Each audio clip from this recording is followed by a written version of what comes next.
ఈ వాక్యాన్ని ఏ విధంగా నేను చూడగలనని ప్రార్థనాపూర్వకంగా వాక్యాన్ని సిద్ధపడుతున్నటువంటి సమయంలో దేవుడు నా హృదయంలో పెట్టినటువంటి ఒక మాటను మీ ముందుంచడానికి నేను ఇష్టపడుతున్నాను. చాలాసార్లు ఈస్టర్ని మనము రాయి దొర్లించబడ్డమో, సైనికులో, లేకపోతే మరణాన్ని గెలిచినటువంటి ఆ యొక్క యేసయ్యనో వీటిని హైలైట్ చేస్తూ మనం చూస్తూ ఉంటాము. కానీ ప్రతిసారి మనం ధ్యానించినప్పుడు ఒక విషయాన్ని వదిలేస్తూ ఉంటాం. ఆ విషయం కొరకు మనం ఓన్లీ అలా చూసుకుంటూనో, ధ్యానించుకుంటూనో, చెప్పుకుంటూనో వెళ్ళిపోతాము. కానీ అక్కడొకసారి ఆగి ఆలోచించి చాలాసార్లు మనం చూడం. కనుక ఈరోజు ఆ విషయాన్నే మనం ధ్యానించబోతున్నాం. అదేమిటంటే ఆ బండ మీద కూర్చొని ఉన్నటువంటి దేవదూత. దేవదూత కొరకు ఈరోజు మనం ధ్యానించబోతున్నాం. దేవదూత అనగా వర్తమానము తెచ్చేటువంటి దూత. ఈ దేవదూత కొరకు బైబిల్ గ్రంథంలో చాలా చోట్ల రాయబడి ఉండడం మనం చూస్తూ ఉంటాం. యేసయ్య కూడా ఏ విధమైనటువంటి సమాచారాన్ని చెప్పాలి అన్నా, దేవుడు ఏ కార్యము చేయాలన్నా మొట్టమొదటిగా వచ్చి ఈ భూమి మీద ఉన్నటువంటి ప్రజలకు, వ్యక్తులకు సమాచారాన్ని అందించేది ఎవరంటే దేవదూతే. మొదట దేవుడు సమాచారాన్ని పంపించి తరువాత ఆ కార్యాన్ని దేవుడు నెరవేర్చేటువంటి వాడు, లేక చేసేటువంటి వాడు. ఉదాహరణగా మనం చూస్తే సొదొమ గొమొర్రా నాశనం అయిపోతుంది అని దేవుడు మొదటగా ఈ యొక్క దేవదూతని పంపి హెచ్చరికను తెలియజేశాడు, లేకపోతే వర్తమానాన్ని తెలియజేశాడు. అటు తరువాత వడగండ్లు కురిసి ఆ యొక్క ప్రాంతం అంతా కూడా నాశనం అయిపోవడం మనం చూస్తూ ఉన్నాం. అంత మాత్రమే కాకుండా ఇశ్రాయేలు ప్రజలు ఫిలిస్తీన్ల చేతిలో ఉన్నప్పుడు దేవుడు దూతను పంపించి చెప్పాడు, ఇదిగో నేను ఒక కుమారుణ్ణి ఇవ్వబోతున్నాను, ఆయన పేరే సంసోన్, ఆయనే ఈ ఫిలిస్తీన్ల చేతిలో నుండి మిమ్మల్ని రక్షిస్తాడు అని చెప్పి కాపాడుతాడని సంసోను పుట్టక మునుపు దేవదూత ద్వారా ఆ యొక్క వర్తమానాన్ని పంపించాడు. దేవుడు ఆలోచన నెరవేర్చేబోయే ముందు దేవదూత వచ్చి ఆ వార్తని తెలియచేయడం మనం చూస్తూ ఉన్నాం. బాప్తిసం ఇచ్చేటువంటి యోహాను పుట్టక మునుపు, ఇదిగో ఎలిజబెత్, లేకపోతే జకరియా, మీకు నేను కొడుకుని ఇవ్వబోతున్నాను, రాబోయేటువంటి మెస్సయ్యకు, రాబోయేటువంటి రక్షకుడకు ఆయన మార్గాన్ని సరళం చేసుకుంటూ వెళ్ళిపోతాడు, ఆయన కారణ జన్ముడు అని చెప్పి, ఆయన మండుచూ ప్రకాశించేటువంటి దీపమని ముందుగానే దేవదూత జకరియాకు వర్తమానం తెచ్చిచ్చింది. యేసుక్రీస్తు ప్రభులు వారు పుట్టక మునుపు మరియ తనుపాను దాను చేసుకుంటూ ఉంటే దేవదూత సడన్ గా మరియ దగ్గరికి వచ్చి, మరియా నువ్వు ధన్యురాలు అమ్మా, ఆ రక్షకుడైనటువంటి యేసు నీ గర్భాన పుట్టబోతున్నాడు అని చెప్పింది. హల్లెలూయా. ఇలా చెప్పుకుంటూ పోతే బైబిల్ గ్రంథంలో చాలా విషయాలు, చాలా కార్యాలు, మాత్రమైనటువంటి మనుషులు పుట్టబోయే ముందు కానీ, గొప్ప కార్యాన్ని దేవుడు చేయబోయే ముందు కానీ, ఒకరిని నాశనం చేయబోయే ముందు కానీ దేవుడు తన దూత ద్వారా వర్తమానాన్ని పంపించడం అనేది మనము బైబిల్ గ్రంథంలో మనం చూస్తూ ఉన్నాం. దేవదూతలు బైబిల్ గ్రంథంలో చాలా ముఖ్యమైనటువంటి పాత్రనే పోషించాయని మనం చెప్పుకోవాలి. హల్లెలూయా. ఆ విధముగానే యేసుక్రీస్తు ప్రభులు వారు ఎప్పుడైతే సమాధిని గెలిచి ఆయన తిరిగి లేచాడో వెంటనే యేసుక్రీస్తు ప్రభులు వారు వచ్చి, ఇదిగో నేను లేచాను అని చెప్పలేదు. మొదటగా దూత వచ్చి ఆ బండ మీద కూర్చొని ఆ మరియకు చెబుతూ ఉంది. Hallelujah. The angel saying some message or sharing some message. ఈ యొక్క దేవదూత ఆ మరియతో, మగ్దలేని మరియ, అలాగే కొంతమంది వెళ్ళినటువంటి మరియ, ఆ స్త్రీలతో ఈ దేవదూత అక్కడ కూర్చొని ఒక సమాచారాన్ని, వర్తమానం చెప్తూ ఉంది. జాగ్రత్తగా వాక్యాన్ని గమనించాలి. ఆ రోజు దేవదూత చెప్పినటువంటి వర్తమానము దానికంటే బలమైనది, దానికంటే శ్రేష్టమైనది, దాన్ని మించినటువంటి మెసేజ్ లేకపోతే అలాంటి వార్త ఇప్పుడు వరకు భూప్రపంచములో ఎవ్వడు కూడా చెప్పలేకపోయాడు. హల్లెలూయా. మనం చాలాసార్లు అనుకుంటాం ఫలానా సేవకుడు వచ్చి అయ్యి బాబోయ్ ఏం వర్తమానం చెప్పాడండి, ఎప్పుడూ వినలేదండి అని మనం అనుకుంటాం. కానీ అన్నిటికంటే ఈ ప్రపంచంలో ఇక ముందు కానీ మునుపు ఎన్నడూ కానీ ఎవ్వరూ షేర్ చేయలేనటువంటి సువర్తమానమును, గొప్ప వార్తను, గొప్ప మెసేజ్ను, గొప్ప స్వార్థను అందించింది ఎవరంటే ఈ యొక్క దూత. హల్లెలూయా. ఆ వర్తమానం ఏమిటంటే, భయపడకుడి, మీరు వెతుకుతున్నటువంటి యేసు ఇక్కడ లేడు, ఆయన తిరిగి లేచి ఉన్నాడు. హల్లెలూయా. వర్తమానములో దేవుడు తన వాక్యం ద్వారా నీతో మాట్లాడి నీ గుండెను పుష్ చేస్తున్నటువంటి సమయంలో నువ్వు అది లోపలే అణుచుకోకూడదు. ఎలుగెత్తి దేవుణ్ణి గణపరిచేటువంటి వారుగా మనం ఉండాలి. హల్లెలూయా, హల్లెలూయా. దేవదూత అంటూ ఉంది, అయ్యా మీరు చూచేటువంటి దేవుడు ఇక్కడ లేడు, ఆయన సజీవుడై లేచి ఆయన ఎక్కడ ఖాళీ చేసి వెళ్ళిపోయాడు. హల్లెలూయా.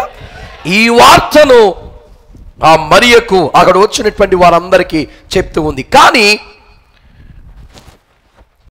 దూత చెప్పినటువంటి ఈ మాటలను మనం జాగ్రత్తగా పరిశీలన చేసినప్పుడు 4 వర్తమానాలు ఈ దూత వారితో పలకడం అనేది మనం చూస్తూ ఉన్నాం. ఎన్ని వర్తమానాలమ్మా?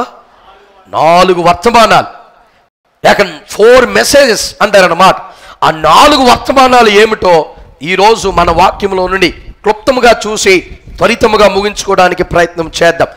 వాటిలో మొదటిది ఏమిటంటే చూడండి, ఈ వాక్యమును కూర్చున్నటువంటి రిఫరెన్స్ మొదటిగా చెప్తాను. మార్క్స్ వార్త 16వ అధ్యాయం 1 నుండి 8 వచనాలు మీరు చదివితే అక్కడ యేసయ్య తిరిగి లేచినటువంటి ఆ సందర్భం అనేది అక్కడ రాయబడి ఉండదు. అది మీరు ఇంటికి వెళ్ళి చదువుకోండి. ఇప్పుడు నేను ఆ యొక్క ప్యాసేజ్ని ఆధారం చేసుకుని ఆ 4 వర్తమానాలు, దూత చెప్పినటువంటి ఆ 4 వర్తమానాలు ఏమిటో ఈరోజు నేను మీకు చెప్పబోతున్నాను, ధ్యానించబోతున్నాను. చూడండి, మొట్టమొదటిది ఏమిటంటే దూత చెప్పినటువంటి వర్తమానం శాంతి, ద పీస్. దూత చెప్పినటువంటి వర్తమానం శాంతి, ద పీస్ అని ఎందుకన్నాను అంటే దూత అంటుంది భయపడకుడి, భయపడకుడి. శాంతిని ఒక మనిషి ఎప్పుడు కోల్పోతాడమ్మా? ఒక వ్యక్తిలో అయ్యా నాకు మనశ్శాంతి లేదండి అంటారు. మనశ్శాంతి లేకపోవడం అంటే అర్థం ఏంటి? ఆ వ్యక్తి ఏదో విషయంలో భయపడుతున్నాడని అర్థం. అవునా? దేవుడు అంటూ ఉన్నాడు, అక్కడ దేవదూత అంటుంది పీస్ అండ్ యూ. శాంతి వార్తను మొట్టమొదటిగా తెచ్చింది. ఆ శాంతి వార్త ఏమిటంటే భయపడకుడి, డోంట్ బి అఫ్రైడ్. భయపడొద్దు. ఎందుకు భయపడొద్దు?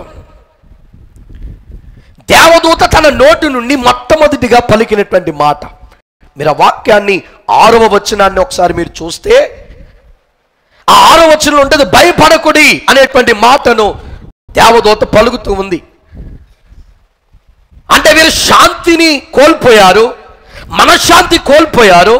అటువంటి స్థితిలో ఉన్నటువంటి వీరికి దేవదూత భయపడొద్దమ్మా అని ధైర్యమును చెప్పి మనశ్శాంతిని వారు కలుగజేసింది.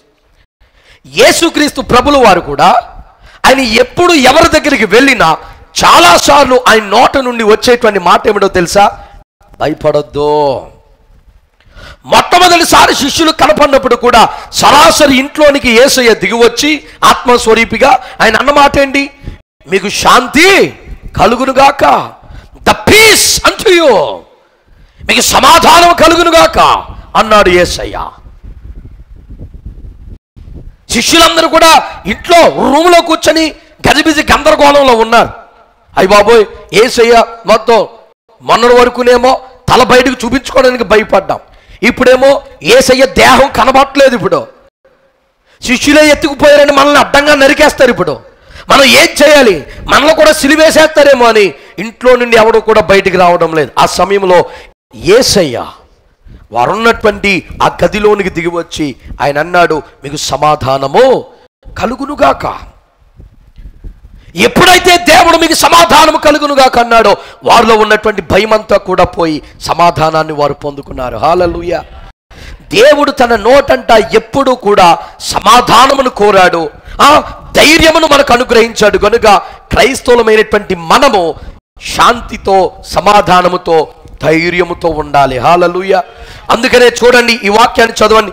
2 తిమోతి 1:7 దేవుడు మనకు శక్తియు ప్రేమయు ఇంద్రియ నిగ్రహము గల ఆత్మనే నిచ్చెను కానీ పిరికితనము కలిగినటువంటి ఆత్మనైన మనకు ఇయ్యలేదు.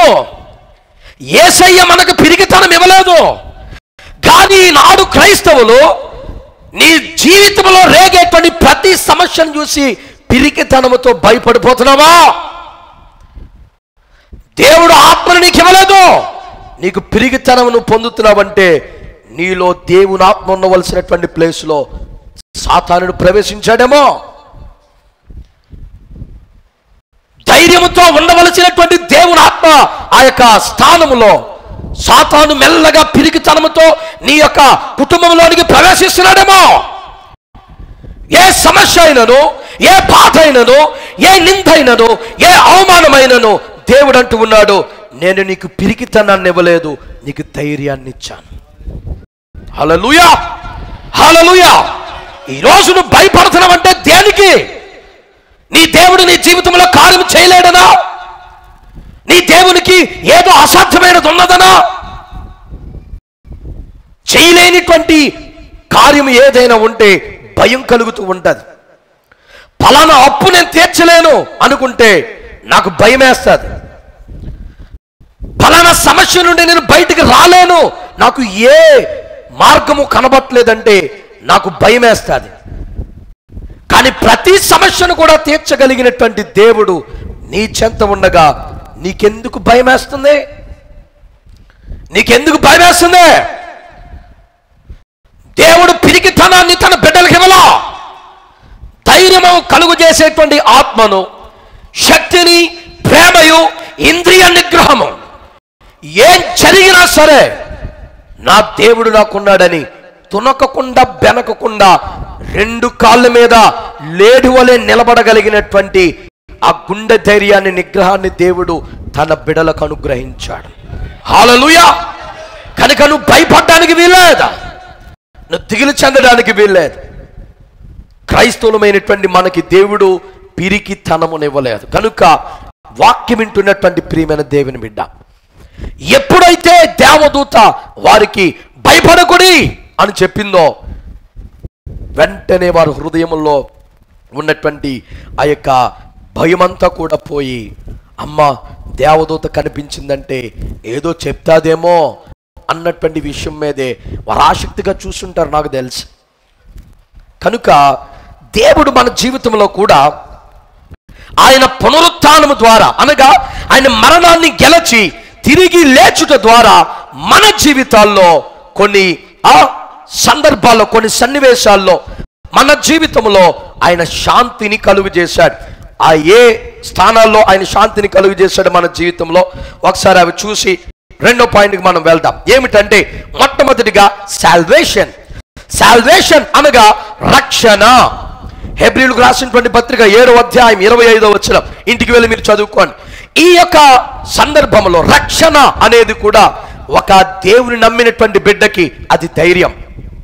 ఎందుకనంటే పాపాల చేత కృంగబడ్డావు, ఇంటిలో సమస్యల చేత చితికివేయబడ్డావు, రోగముల చేత కొట్టబడ్డావు, సమస్యల చేత నెట్టబడ్డావు, అనేకమైనటువంటి దురలవాటులతో నీ కుటుంబంలో శాంతి సమాధానం లేదు, నీ జీవితంలో నెమ్మది లేదా, రేపన్న రోజు నా పరిస్థితి ఏంటి అనేటువంటి విషయానికి వస్తే నీకు క్లారిటీ అనేది లేదు. కానీ ఎప్పుడైతే యేసయ్య నీ జీవితంలోనికి వచ్చాడో, ఎప్పుడైతే యేసయ్య నుండి నీవు విశ్వాసం నుంచి రక్షణ పొందావో, వెంటనే నీలో ఉన్నటువంటి భయాలన్నీ కూడా పోయాయి. హల్లెలూయా. అవునా కాదా? రక్షణ పొందక ముందు మనకి ఎన్ని భయాలు ఉండేయో, మన కుటుంబం, మన జీవితం అంతా ఎంత భయాందోళనతో, కంగారుతో, గొడవలతో, సమాధానం లేక, శాంతి లేక, కొట్టిమిట్టులాడుతూ పూట గడవనిటువంటి రోజుల్లో యేసయ్య మన కుటుంబంలోనికి వచ్చి, యేసయ్య మన ఇంటిలోనికి వచ్చి, యేసయ్య మన జీవితంలోనికి వచ్చి మనకి రక్షణ అనుగ్రహించి, ఇప్పుడు ఆ భయం ఏమైనా ఉందా? మనకి లేదు. ఈ రోజు మనం పోయినా మన పిల్లలు బతికేయగలరు. అవునా? అవును. మన సంఘంలో ఎవ్వడికి అలాంటి స్థితి లేదు. అంటే రేపు అన్న తర్వాత ఏమైపోద్దు బాబు, మా పిల్లలు ఏమైపోద్దు, అంత లేదు మనకి. ఈరోజు దేవుడు నన్ను పిలిచాడా, నా పిల్లలు రక్షణ పొందేశారు, నా పిల్లలు దేవుడు వారిని మంచి స్థితిలో నిలబెట్టేశాడు, నేనున్నా లేకపోయినా నేను దేవుని రాజ్యంలో ఉంటాను, వాళ్ళ భక్తిని వాళ్ళు కొనసాగించేస్తారు. దేవుడు మాకు మంచి మందిరాన్ని ఇచ్చాడు, మంచి వాక్యాన్ని ఇచ్చాడు, మమ్మల్ని బలపరుస్తున్నాడు. ఆ విశ్వాసం ఉంటే చాలు, నాతో పాటు వాళ్ళు పైకి వచ్చేస్తారు. అంతే. మనకి ఇంక వేరే భయం లేదు, వేరే బెనుకు లేదు. కానీ బయట ఉన్నవాడికి అలాంటిది ఉండదు. అయ్య బాబు, అసలు మా వాడు పెద్ద తాగుబోతు అయిపోయాడు, ఆడు మాట వింటలేదు, ఇప్పుడు ఏం చేయాలో ఏంటో. ఆడు వాటం చూస్తుంటే మొత్తం ఇల్లు కూడా తాకట్టేసి ఇలా ఉన్నాడు. ఈ బతుకులు ఏమైపోతాయో, పిల్లలు సరిగ్గా చూసుకోడు, ఇంటిని అలా ఉంచుతాడు, పీకేస్తాడు, ఆలాడు బతుకుతాడు, చచ్చిపోతాడు. భయాలే భయాలు. కానీ మనకు ఆ భయం లేదు. ఎందుకంటే మనకి రక్షణ కూర్చున్నటువంటి ఇల్లు గనక మంది. హల్లెలూయా. యేసయ్య ఇచ్చినటువంటి రక్షణ మనకి శాంతిని, పిరికితనము నుండి విడుదలను కలుగు చేసింది. రెండవది ఏమిటంటే డెత్. అలాగే మరణము నుండి కూడా దేవుడు మనకి శాంతిని కలుగు చేశాడండి. చూడండి, జాన్ చాప్టర్ 11, యోహాను సువార్త 11వ అధ్యాయం. యోహాను సువార్త 11వ అధ్యాయం త్వరగా చూడాలి. 25 నుంచి 26. అందుకు యేసు, పునరుత్థానమును జీవమును నేనే, నా యందు విశ్వాసముంచువాడు చనిపోయినను బ్రతుకును. హల్లెలూయా. అలాగే 26వ వచనంలో కూడా, బ్రతికి నా యందు విశ్వాసముంచు ప్రతివాడును ఎన్నటికి చనిపోడు, ఈ మాట నమ్ముచున్నావా అని ఆమెను అడిగాను. హల్లెలూయా. ఒకరోజు లాజరు చచ్చిపోయాడు. ఇద్దరు ఆడోళ్ళు కూడా కంగారు పడిపోతున్నారు. అయ్యా, ఈ సమాజం మగదిక్కు లేనిటువంటి ఆడోళ్ళని ఎలా చూస్తుందో మీకు తెలుసు కదా. ఇద్దరు ఆడోళ్ళు ఉన్నాం, నేను నా చెల్లి. నాకున్నటువంటి ఒకే ఒక్క మగదిక్కు మా తమ్ముడు. ఆడేమో చచ్చిపోయాడు, 4 రోజులు అవుతుంది. ఆ రోజు నువ్వు రమ్మంటేనేమో రాలేదు. ఇప్పుడు ఎవరయ్యా మగదిక్కు? అందరూ అదోలా చూస్తున్నారు బాబు, మా జీవితాలుగా కుప్పకూలిపోయాయి అని మా చెల్లి దేవునితో మొరపెడుతూ ఏడుస్తూ ఉండగా దేవుడు అంటున్నటువంటి మాట, అందుకు యేసు, పునరుత్థానమును జీవమును నేనే, నా యందు విశ్వాసం ఉంచిన వాడు చచ్చిపోయినా అది తిరిగి మళ్ళగా బ్రతుకుతాడు. హల్లెలూయా, హల్లెలూయా. దేవుని నమ్మినటువంటి మనము చావులో కూడా శాంతినిచ్చేటువంటి వాడు, మరణ భయమును తొలగించిన వాడు, మనము చనిపోయినా మరలా తిరిగి బ్రతికించగలడు. ఎలా నమ్మాలి? మాకు ప్రూఫ్ ఏంటి? మాకు రుజువేంటి? చచ్చిపోయినాడు అలా బతుకుతాడంటే, యేసయ్య బతుకుని చూడరా దిక్కుమాలనోడా, యేసయ్య బతుకుని చూడా. చచ్చిపోయి తిరిగి లేచి అందరికీ కనబడెళ్ళాడు ఆయన. కొన్ని పుస్తకాలు చూస్తే నీకు తెలిస్తే, కొంతమంది రాజులు చరిత్రలు రాయించుకునేటువంటి వారు, పూర్వం రాజులు. ఇప్పుడంటే ప్రతిదీ ఎన్సైక్లోపీడియా అని కొడితే మొత్తం ఎవడు బయోడేటా అది చరిత్రలు అన్నీ కూడా మనకు వచ్చేస్తాయి. ఎన్సైక్లోపీడియాలో మనం చూస్తే అన్నీ వచ్చేస్తాయి. అప్పుడు ఇలా ఎన్సైక్లోపీడియాలు, కంప్యూటర్లో, ఫోన్లు లేవు. అప్పుడన్నీ కూడా బుక్కుల్లో, గ్రంథాల్లో రాయించేవారు. అలాగా రాజుల దగ్గర, పరిపాలిస్తున్నటువంటి చక్రవర్తుల దగ్గర తన చరిత్రను రాసేటువంటి వారు ఉంటారు. ఆ పుస్తకాలు చదివితే యేసయ్య కొరకు క్లియర్గా, వారు యేసయ్యని నమ్మిన వారు కాదు, రోమీయులు యేసయ్యని నమ్మిన వారు కాదు, అయినను వారి చరిత్రలో యేసయ్య తిరిగి లేచాడని, ఆ రోజు వారు పొందినటువంటి అనుభూతి వారి మాటల్లో చెప్పలేరని, ఆయన అనేక మందికి ప్రత్యక్షమై పరలోకానికి, ఆఖరిగా శిష్యులకు ముందే ఆయన ఆరోహణమై మాయమైపోయాడని వారి గ్రంథాల్లో, చరిత్రలో వారు రాశారు. హల్లెలూయా. చరిత్ర చెబుతుంది, బైబిల్ చెబుతూ ఉంది, అనేక గ్రంథాలు ఘోషిస్తూ ఉన్నాయి. యేసయ్య మృత్యుంజయుడని. ఇంక నీకు భయం ఏంటి? నీ దేవుడు అంటున్నాడు, నా యందు విశ్వాసం ఉంచేవాడు చచ్చిపోడు, ఆడు చచ్చిపోయి నేను మరలా తిరిగి లేపుతాను. ఎందుకనంటే నేను లేచినట్టుగా ఆడు కూడా లేస్తాడు. హల్లెలూయా, హల్లెలూయా. ఈ ధైర్యం ఎవరికైనా ఉందా? ఈ మాట మరణంలో కూడా మనకి శాంతిని కలిగిస్తూ ఉంది. హల్లెలూయా. మరణంలో కూడా భయం ఉండదు మనకి.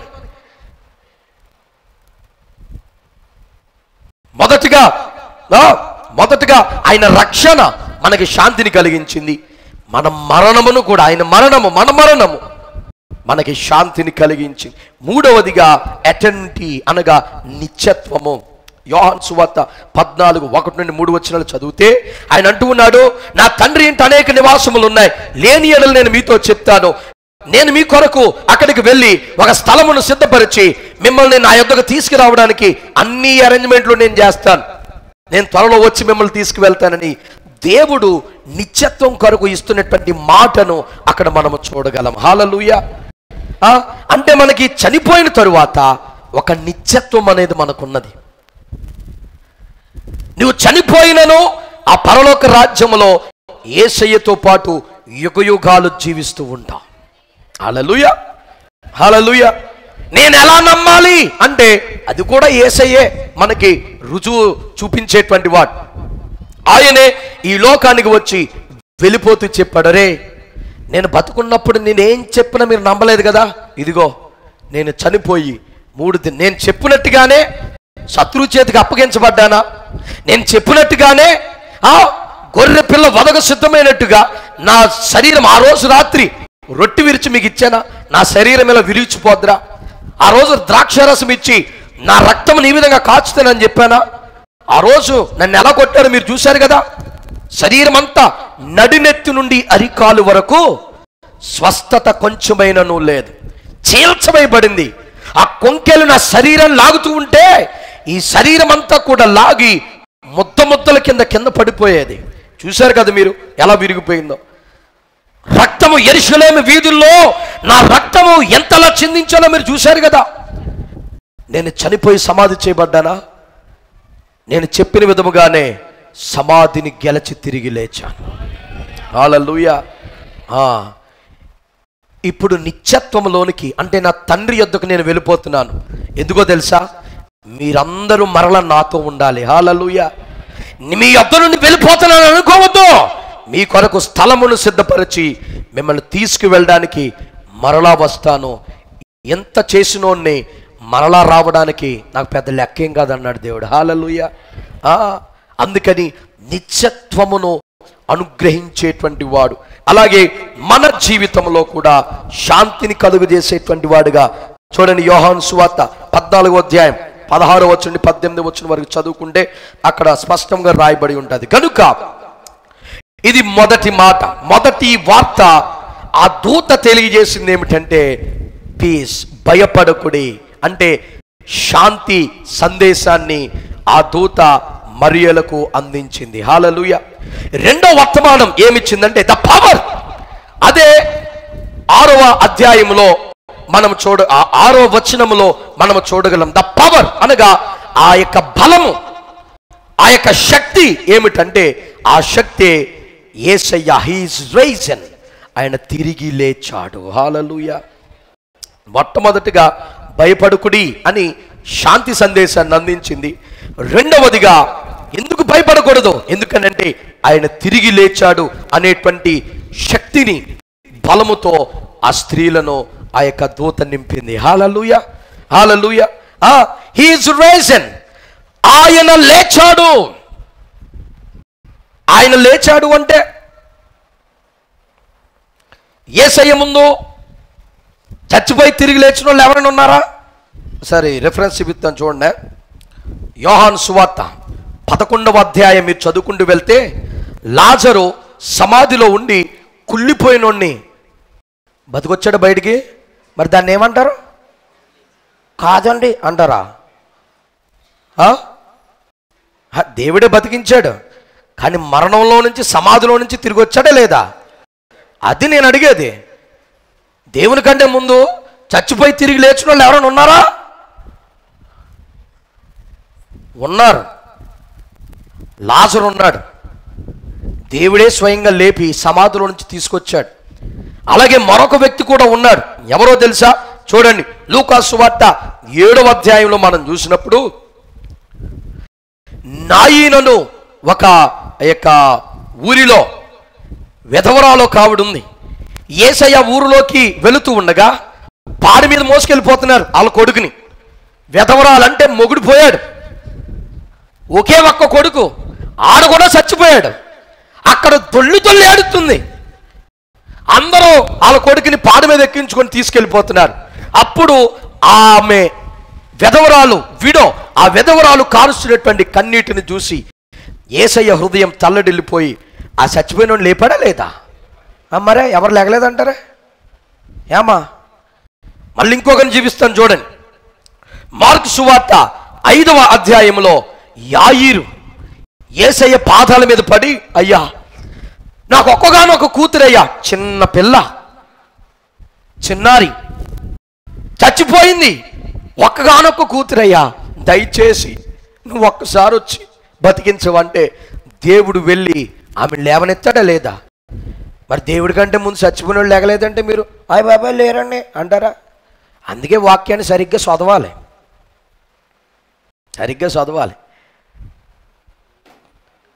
ఇప్పుడు యేసయ్య దగ్గరికి వద్దాం. యేసయ్య కూడా చనిపోయి మరలా తిరిగి లేచాడా? కానీ యేసయ్య లేవడానికి వీరు మరణించి తిరిగి లేవడానికి చాలా తేడా ఉంది. ఆ తేడాను గమనించాలి. లేవలేదండి. మరి వాక్యంలో రాయించిందంతా బుస్సేయండి. దేవుని కంటే ముందు మరణములో నుండి లేచిన వారు ఉన్నారు.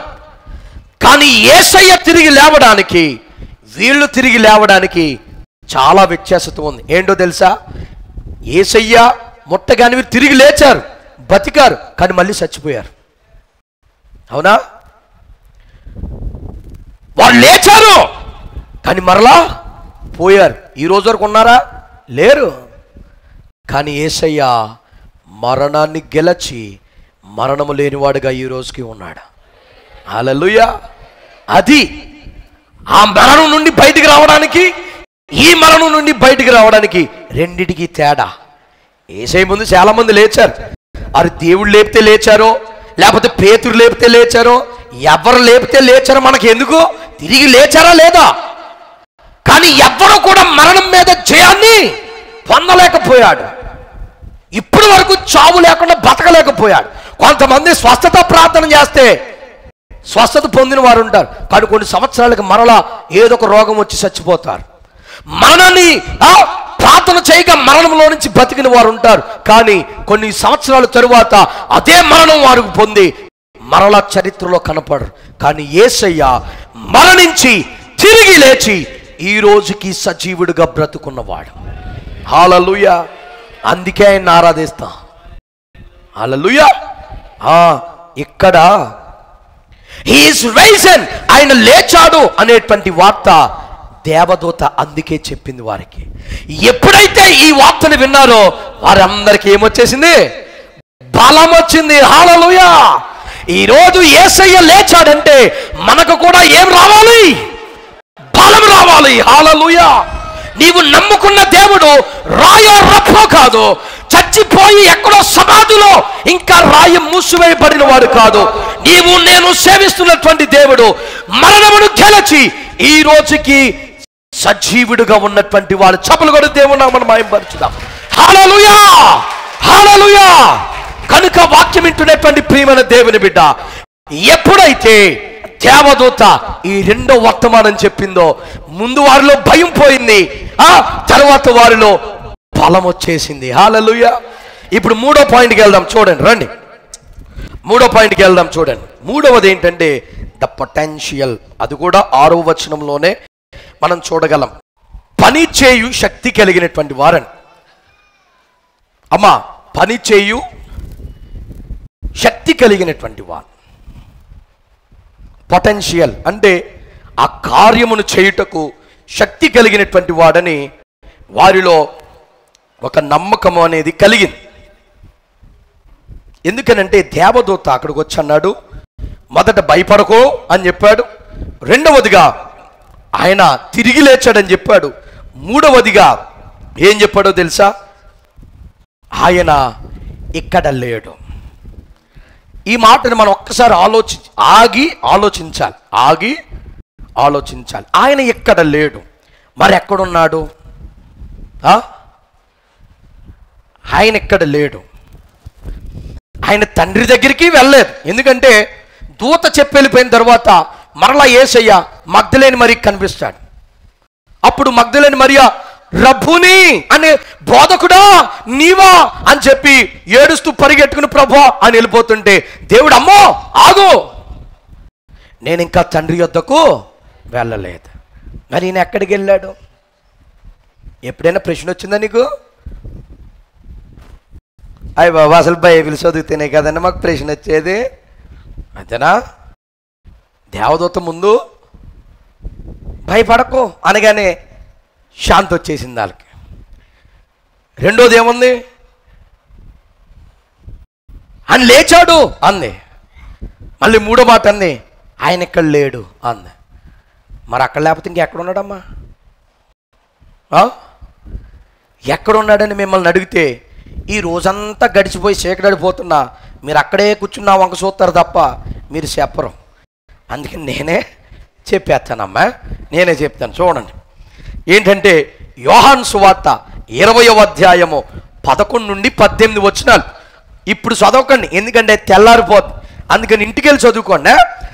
యోహాను సువార్త 20వ అధ్యాయం 11వ వచనం నుండి 18వ వచనం వరకు ఈ 8 వచనాలు చదివితే అక్కడ ఒక సందర్భం రాసిబడి ఉంటుంది. ఏంటంటే సంవత్సరానికి ఒకసారి యాజకుడు ఏం చేయాలో తెలుసా? రక్తాన్ని పట్టుకొని, అంటే ఏం మేకదో పావురంలో కోడి మొత్తం రక్తాన్ని పట్టుకొని ఒక గిన్నెలో అతి పరిశుద్ధ స్థలంలోనికి వెళ్తాడు. ప్రతిరోజు వెళ్ళిపోడు, సంవత్సరానికి ఒక్కసారి. ఎందుకు వెళ్తాడో తెలుసా?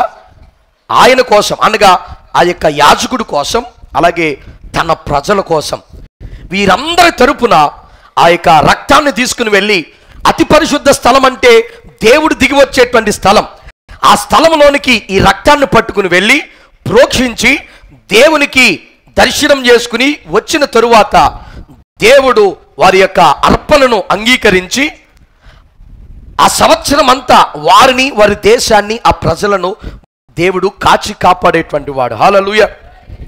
కనుక వీరు సంవత్సరానికి ఒకసారి యాజకుడు ఆ యొక్క రక్తాన్ని తీసుకుని వెళ్ళి అతి పరిశుద్ధ స్థలములో ప్రోక్షించాలి.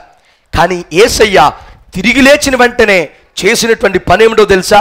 హెబ్రీయులకు రాసినటువంటి పత్రిక 9వ అధ్యాయం 6వ వచనం నుండి 14వ వచనం వరకు మీరు చూస్తే ఆయన ప్రతి సంవత్సరం వెళ్ళి ఎద్దుల యొక్కయు, కోళ్ళ యొక్కయు, జంతువుల యొక్కయు రక్తము కాక ఆయన రక్తము ద్వారా ఆ యొక్క అతి పరిశుద్ధ స్థలమును ప్రోక్షించేసి వన్ టైం సెటిల్మెంట్ చేశాడంట. హల్లెలూయా, హల్లెలూయా. ఎందుకనంటే అక్కడ వాక్యంలో ఒక శ్రేష్టమైనటువంటి మాటను మనం చూస్తాం. అక్కడ మాట ఏమని ఉంటుందో తెలుసా? ఈ భూమి మీద ఏ రక్తము ఆ రక్తముతో పోల్చబడదు. అంటే అలాంటి రక్తము ఈ భూ ప్రపంచంలో ఎక్కడ మనం తీసుకురాలేమంట. ఎక్కడా దొరకనిది పరిశుద్ధమైన, నిర్దోషమైన, శ్రేష్టమైనటువంటి, అమూల్యమైనటువంటి రక్తమును అతి పరిశుద్ధ స్థలములో యేసయ్య లేవగానే దాన్ని ప్రోక్షించి సంపూర్ణ విడుదల మనకు అనుగ్రహించి ఆయన అప్పుడు ప్రత్యక్షమవడం ప్రారంభించాడండి. హల్లెలూయా, హల్లెలూయా. కనుక అమ్మా, ఈరోజు నీకే ఆశీర్వాదం కావాలన్నా, నీ పిల్లల భవిష్యత్తు, నీ పిల్లల ఆరోగ్యం, నీ భర్త యొక్క భవిష్యత్తు, నీ భర్త యొక్క మార్పు, ఏది కావాలన్నా నువ్వేం చేయాలో తెలుసా? నువ్వు ఎప్పుడైనా అతి పరిశుద్ధ స్థలంలోనికి వెళ్ళి యేసయ్య రక్తము ద్వారా నువ్వు ప్రార్థన చేయగలిగితే నీ ఇంటిలో కార్యాన్ని నువ్వు చూస్తావు. హల్లెలూయా, హల్లెలూయా. అతి పరిశుద్ధ స్థలమే నువ్వు మోకరించి ప్రార్థిస్తున్నటువంటి స్థలం. హల్లెలూయా, హల్లెలూయా. నువ్వు ఎక్కడైతే మోకరించి ప్రార్థిస్తూ ఉన్నావో దేవుని యొక్క సముఖములో, ఆయన సన్నిధానములో ఎప్పుడు వచ్చి నువ్వు ఎక్కడైతే మొరపెడుతూ ప్రార్థన చేస్తున్నావో అక్కడ యేసయ్య రక్త ప్రోక్షణ ఉంటుంది. హల్లెలూయా. హల్లెలూయా. కనుక అక్కడ నువ్వు వచ్చి ఏ మనవిని చెప్పినా, ఏ ప్రార్థన నువ్వు చేసినా దేవుడు అంటున్నాడు ఆ పని చేయగలిగినటువంటి శక్తి కలిగిన వాడు. అదే ఈ యొక్క 3వ వర్తమానమును దేవదూత వారికి చెప్తుంది. ద పొటెన్షియల్ అనగా పలానా పని చేయుటకు శక్తి కలిగినటువంటి వాడని అర్థం. కనుక దేవుని యొక్క రక్తము ద్వారా నీ జీవితంలో ఎటువంటి కార్యమైనా సాధ్యమే. హల్లెలూయా, హల్లెలూయా. ఇప్పుడు నాలుగవ వర్తమానానికి వద్దాం. చెప్పడానికి చాలా విషయాలు ఉన్నాయి, కానీ దేవుని చిత్తమైతే మరలా ఎప్పుడైనా మనం ధ్యానించుదాం. జస్ట్ నేను ఇంట్రడక్షన్ ఇచ్చుకుంటూ వెళ్ళిపోతున్నాను. ఆఖరి పాయింట్, ఈ ఆఖరి పాయింట్ మనం 7వ వచనంలో చూస్తాం. 7వ వచనం 6వ వచనం అన్నా నేను కన్ఫ్యూజ్ అవ్వకండి. ఇది నేను స్టార్టింగ్లో మీకు చెప్పిన మార్కు సువార్త 16వ అధ్యాయం 1 నుండి 8 వచనాలు చదవమని చెప్పాను కదా, దాంట్లోదే నేను వివరిస్తూ ఉన్నాను. ఇందాక 3 పాయింట్లు కూడా 6వ వచనానికి సంబంధించినవి. ఇప్పుడు చెబుతున్నటువంటి 7వ పాయింట్, ఇప్పుడు చెబుతున్నటువంటి 4వ పాయింట్ 7వ వచనానికి సంబంధించింది. 7వ వచనంలో ఇక్కడ 4వ లేక ఆఖరి సువార్తను, ఆఖరి వర్తమానమును వారికి ఏమి చెప్పిందో తెలుసా? ఈ యొక్క దూత, అందరూ కూడా పైకి చూడాలి, అందరూ కూడా జాగ్రత్త వినండి. లాస్ట్ పాయింట్ చాలా ఇంపార్టెంట్. ఏమని చెప్పిందో తెలుసా? ద ప్రామిస్ అనగా వాగ్దానం. ఆ వాగ్దానం ఏం చెప్పిందో తెలుసా? యూ షల్ సీ హిమ్, మీరు ఆయనను మరలా చూస్తారు అని చెప్పింది. హల్లెలూయా. ఆయన వాగ్దానం ఏంటో తెలుసా? దూత చెప్పినటువంటి వాగ్దానం ఏంటో తెలుసా? ఆయనను మీరు మరలా చూస్తారు. ఇదే దేవదూత వారికి చెప్పినటువంటి ఆఖరి వర్తమానం. నువ్వు ఆయన మరలా చూస్తావు, ఇది దేవదూత వారికి చెప్పినటువంటి వర్తమానం. అనగా ఇప్పుడు జాగ్రత్తగా వినండి, ఆఖరికి వచ్చేసాం, మెసేజ్ ఆఖరి ముగింపులోనికి వచ్చాం. జాగ్రత్తగా వినండి. ఇప్పుడు ఏంటంటే, ఇప్పుడు మగ్దలేని మరియా, మరి ఇంకొక మరియా, ఇంకా కొంతమంది స్త్రీలు కలిసి యేసయ్యకు ఏమే మనం ఆ రోజు యేసయ్యకు సరిగ్గా మనం ఏది కూడా చేసుకోలేకపోయాం. ఈరోజు మనం వెళ్ళి ఆయనకి అత్తరు పూసి మరలా ఇంకా బోలమును ఇంకా ఏమైతే ఉన్నాయో అవన్నీ కూడా ఆయనకు చక్కగా అలంకరించి పూసి మనం వద్దాం రండి అని చెప్పి చీకటితోనే లేచి వారు తెల్లవారుజామున అందరూ కూడా బయలుదేరి ఆ తోటలోనికి వెళ్తున్నారు. వీరు దేనికోసం వెళ్తున్నారు చెప్పాలి. దేనికోసం వెళ్తున్నారు? ఎలా ఉన్న యేసయ్య చనిపోయి సమాధిలో పెట్టబడినటువంటి ఆ యొక్క డెడ్ బాడీ దగ్గరికి వెళ్తున్నారు. మన భాషలో చెప్పుకోవాలంటే ఆ డెడ్ బాడీ దగ్గరికి వెళ్తున్నారు. చనిపోయాడు. వారు వెళ్తూ మాట్లాడుకుంటున్నారు, ఎన్ని కార్యాలు చేశాడే, అలాంటి ఆయన్ని ఎలా చంపాలనిపించింది. మన యూదులు వీళ్ళు అసలు మంచోళ్ళు కాదు, ఎంత కుతంత్రాలు పన్నారు, ఎన్ని స్వస్థతలు చేశాడు, ఎంతమందిని లేపాడు, అలాంటి వాడు ఇంక పుట్టడయ్యా, ఇంకా ఏం చేస్తాం, ఆయన ఇప్పుడు సమాధిలో ఉంటాడని వారు ఏడుస్తూ ఎంతో బాధపడుతూ ఆ యొక్క తీసుకురావాల్సినన్ని కూడా చేతులు పట్టుకుని నడుచుకుంటూ ఆ చీకటిని ఆ యొక్క తోటలో స్త్రీలు నడుచుకుంటూ వెళ్తూ ఉన్నారు. సమాధి రానే వచ్చింది. అలాంత దూరంలో చూస్తే సమాధి రాయి పక్కకి తొలగిపోయింది. ఆ కాపలా పెట్టినటువంటి ఇద్దరునేమో ఆ ఎంట్రన్స్ ముందు చచ్చినటువంటి శవాల్లాగా పడుకున్నారంట, పడిపోయి ఉన్నారు ఇలాగా ముందుకి.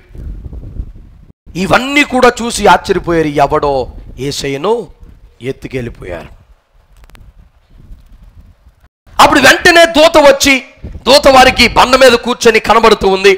ఆ దూత, భయపడకండి, ఆయన లేచాడు, ఆయన ఇక్కడ లేడు, ఆయన మీకు మరలా కనబడతాడు అనగానే వీరు ఎగిరి గొంతేశారు. ఎందుకంటే ఒక చనిపోయినటువంటి డెడ్ బాడీని చూడడానికి వచ్చాం, ఎంతో బాధతో వేదనతో వచ్చినటువంటి మాకు ఈమె చెబుతున్నటువంటి సువార్త ఏంటో తెలుసా? ఆయన సజీవుడిగా ఉన్నాడు, ఆయన చనిపోలేదు. మరలా ఇంకొక మంచి శుభవార్త ఏంటంటే ఆయన మీ అందరికీ మరలా కనబడతాడు. హల్లెలూయా, హల్లెలూయా. ఆయన మీరు మరలా చూస్తారు. ఈరోజు వాక్యం వింటున్నటువంటి ప్రియమైన దేవుని బిడ్డ, ఈ పునరుత్థాన దినమందు, ఈ ఈస్టర్ సండే రోజు దేవుడు నీకు నాకు వాగ్దానం చేస్తున్నటువంటి ప్రామిస్ ఏంటో తెలుసా? ఆయన మరలా నీకు కనపడబోతున్నాడు. హల్లెలూయా! ఆయన మరలా నీకు కనబడబోతున్నాడు. నీ విశ్వాసంతో నీ విశ్వాస యాత్రను కొనసాగిస్తున్నావు కదా, ఎన్ని శ్రమలైనా శోధనలైనా దేవుణ్ణి వెంబడిస్తూ ఉన్నావు కదా, ఆయన చేసేటువంటి వాగ్దానం ఏమిటో తెలుసా? ఆయన నీకు కనబడబోతున్నాడు. హల్లెలూయా! చూడండి, ప్రకటన గ్రంథం ఇది చదవండి, ముగించేస్తాం. ప్రకటన గ్రంథం 22వ అధ్యాయం 4వ వచనం. ఆయన దాసులు ఆయనను సేవించుచు ఆయన ముఖ దర్శనము చేయుచుందురు, ఆయన నామము వారి నొసళ్ళ యందుండును. హల్లెలూయా! హల్లెలూయా! అంటే ఆయన వారంట, ఆయన ప్రజలంట ఆయన సన్నిధానములో ఏం చేస్తారు? ఆయన ముఖ దర్శనాన్ని చేసుకుంటారు. హల్లెలూయా! మనం పాటలు పాడుతూ ఉంటాం కదా, ముఖ దర్శనం చాలయ్యా అని పాడుకుంటూ ఉంటాం కదా. ఇక్కడ దేవుని నమ్మినటువంటి ప్రజలు ఆ పరలోక రాజ్యములో ఆ పరిశుద్ధులందరూ కూడా ఆ రాజ్యమునకు చేరినప్పుడు సింహాసనం మీద ఉన్నటువంటి యేసయ్య ముఖ దర్శనాన్ని చేసుకుంటారంట. అమ్మా, ఇప్పుడు ఒకటి ఆలోచించు. నువ్వు రక్షణ పొందిన కాడి నుంచి ఎంతో ఆశతో ఎదురు చూస్తున్నావు. అయ్యా, నువ్వు నా జీవితంలో ఎన్ని కార్యాలు చేశావో. నువ్వు ఆ రోజుల్లో అయితే నీవు భూమి మీద తిరుగుతూ ఎన్నో అద్భుతాలు చేస్తూ ఎంతో స్వార్థను ప్రకటిస్తూ చనిపోయి మా కొరకు తిరిగి లేచి ఒక చిన్న ప్రార్థన చేయగానే మా జీవితంలో ఇన్ని కార్యాలు చేస్తున్నావు. ఎన్నిసార్లు నిన్ను చూడాలనుకున్నానో తెలుసా? ఎన్నిసార్లు నీతో మాట్లాడాలనుకున్నానో తెలుసా? ఎన్నిసార్లు నీ ముఖ దర్శనం కొరకు ప్రార్థన చేశానో తెలుసా అని నువ్వు చనిపోయి ఆ యొక్క దేవుని రాజ్యంలో, లేక నువ్వు ఎత్తబడి దేవుని రాజ్యంలోనికి వెళ్ళినప్పుడు ఆయన ముఖాన్ని దర్శించుకుంటావంట. హల్లెలూయా! నువ్వు ఎన్నాళ్ళ నుండో వెయిట్ చేస్తూ నా ప్రభును చూడాలి, నా ప్రభు రాజ్యంలోనికి వెళ్ళాలి అన్నటువంటి రోజు నీ జీవితంలో వచ్చినప్పుడు అది నువ్వు వివరించడానికి నీ మాటలు సరిపోవు. అంటే దేవుని ప్రజలు వెళ్ళి ఆయన ముఖ దర్శనాన్ని చేసుకుంటారంట. ఇంకా శ్రేష్టమైనటువంటి మాట ఏమిటంటే ఆయన యొక్క నామము వారి నొసళ్ళ పైన ఉండును. హల్లెలూయా! హల్లెలూయా! ఆయన నామము నీ నొసళ్ళ పైన ఉంటుంది. ఆయన ముఖ దర్శనము చేసుకుంటావు. నిరంతరము ఆయన రాజ్యములో నువ్వు నివసిస్తావు. ఇది దేవుడిస్తున్నటువంటి వాగ్దానం. నువ్వు ఆయన మరలా చూడబోతున్నావు, ఆయన ముఖ దర్శనం చేసుకోబోతున్నావు. మొట్టమొదటిగా మనం ఏ విధంగా చూస్తామో తెలుసా? ఆయన మేఘముల మీద ఆయన చూస్తామంట. హల్లెలూయా! హల్లెలూయా! ఇప్పుడు చనిపోయిన వాళ్ళు అందరూ కూడా ఎక్కడుంటారమ్మా? విశ్రాంతిలో ఉంటారు. ఆ విశ్రాంతిలో ఉన్నటువంటి వారిని ఎప్పుడైతే దేవుడు మధ్యాకాశానికి వచ్చి ఎక్కడికి ఎక్కిరమ్ము అని పిలుస్తాడో, మొట్టమొదటిగా మనకంటే ముందుగా చనిపోయినటువంటి వారు మధ్యాకాశంలో ఉన్నటువంటి యేసయ్య దగ్గరికి చేరుకుంటారు. అంటే వారు ఎక్కడ కలుసుకుంటారు దేవుణ్ణి? మొట్టమొదటిగా ఎక్కడ చూస్తారు? మేఘముల మీద. హల్లెలూయా! మొట్టమొదటిగా వారు ఎక్కడ చూస్తారమ్మా? మేఘముల మీద యేసయ్యను చూస్తారు. దాని రిఫరెన్స్ కూడా నేను మీకు చెప్తాను. చూడండి, 1 తెస్సలోనికీయులకు 4వ అధ్యాయం 16వ వచనం నుండి 17వ వచనం వరకు మీరు ఇంటికి వెళ్ళి చదువుకోండి. మేఘం ఆన్ ద క్లౌడ్స్ అని రాయబడి ఉంటుంది. అంటే మేఘముల మీద యేసయ్యను మనము చూస్తాం. అంత మాత్రమే కాదు, ఆయన మహిమతో దిగి రావడం మనం చూస్తామంట. హల్లెలూయా! ఆ మేఘముల మీద ఉత్తిగా ఈ లోకంలో తిరిగినట్లుగా ఒక అంగి వేసుకుని దేవుడు రావడం ఆ విధంగా కాదు, ఆయన మహిమతో దిగి వస్తాడంట. చూడండి, ఇక ప్రకటన గ్రంథం 19వ అధ్యాయం 11 నుండి 16 వచనాలు మీరు చదువుకుంటూ వెళ్తే అక్కడ మీరు చూడవచ్చు, ఆయన మహిమతో ఆ మధ్యాకాశానికి ఆయన దిగి వస్తూ ఉంటాడు. మొదటిగా మేఘముల మీద ఆయన మహిమతో ఉండడం ఆయన మనం మొదటిగా చూస్తాం. హల్లెలూయా! అంత మాత్రమే కాదు, ఆయన మనం ఏ విధంగా చూస్తామో తెలుసా? మళ్ళీ ఎలా చూస్తామో తెలుసా? ఈ లోకమునంతా కూడా రాజులకు రాజుగా, ప్రభులకు ప్రభుడుగా ఆయన పరిపాలన చేయడం మనము చూస్తామంట. హల్లెలూయా! హల్లెలూయా! ఇది కూడా ప్రకటన గ్రంథము 19వ అధ్యాయం 15వ వచనములో మీరు చూడగలరు. ఆయన ఈ భూప్రపంచమును, ఈ లోకమునంతా కూడా ఆయన రాజులకు రాజుగా, ప్రభులకు ప్రభువుగా పరిపాలన చేయబోతూ ఉన్నాడు. యూదులందరూ కూడా కనులెత్తి చూశారు, అయ్యా మెస్సయ్య ఎప్పుడు వస్తాడో, ఈ రాజ్యమును ఎప్పుడు స్థాపిస్తాడో, ఎప్పుడు మాకు సొంత పాలనను మాకు ఇస్తాడని యూదులు ఎంతగానో ఎదురు చూశారు.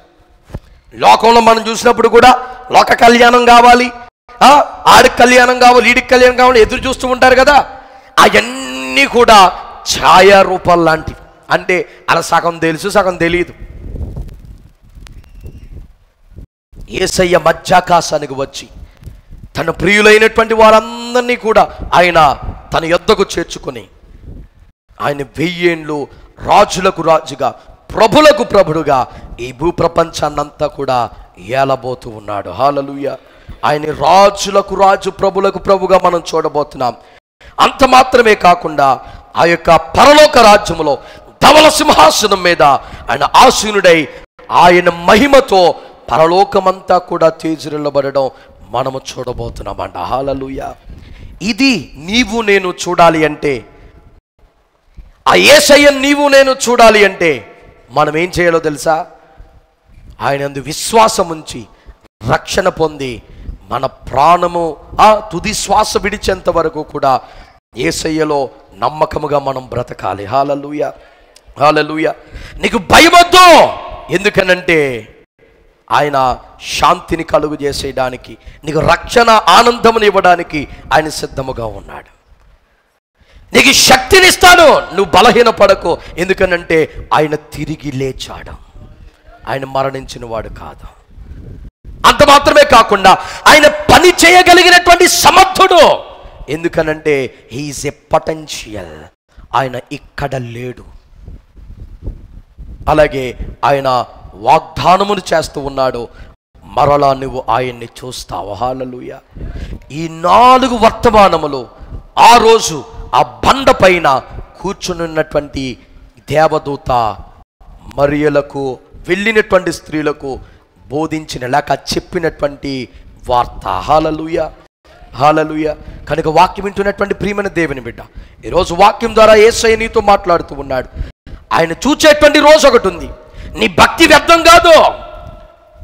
నువ్వెన్ని శ్రమలు వచ్చినా తట్టుకుని నిలబడుతున్నావు కదా, నువ్వు ఆయన చూసేటువంటి రోజు ఒక రోజు వస్తుంది. ఆ రోజు నువ్వు కోల్పోయినటువంటి సంతోషాన్ని, ఆనందాన్ని 100 రెట్లు నువ్వు పొందబోతున్నావు. హల్లెలూయా.